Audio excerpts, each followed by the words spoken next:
Kasi niya, may nagsugata sa ila, nga isa ka babae nga ulipon.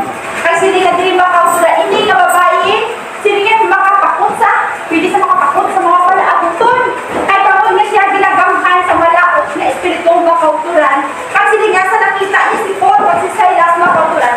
Nakibalo sa ano, nga sila nga pero hindi grasya sa aksila ng makauturan. Sila nga, hambaya din mga kauturan, mga alagad ini sa tabing makagagabong Diyos, ginawa nila sa inyo kung sa ano nga paagi kung malwas na kalaan sa babae mga kauturan, si Paul o si Silas, mga alagad sila sa tabing makagagabong Diyos. Kaya kabalus sa mga palabuton, kabangon sila nga abilidad ng mga kauturan, gingamit niya sa iya mga agad sa pagpangwarta sa iya. Kano sa matag-adlaw mga kauturan, ginasunod-sunod niya sila ni Pablo. Pag-ako ini ginasinggit niya, ini nga tao, ini mga tao, nag-aalaga, ini sa labing makagagahon ng Diyos. Pag sila ginatudlo niya, pag ginatudlo mo, iwalin niya sa inyo, paagi ka mo malwas.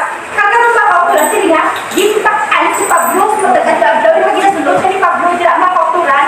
Kasi sila nga, ginbalikin dila siya ni Pablo, pag hindi, balagin, rebuke na ni Pablo mga kauturan, sila nga, ang espiritu malaos, silang babae, kasi nga,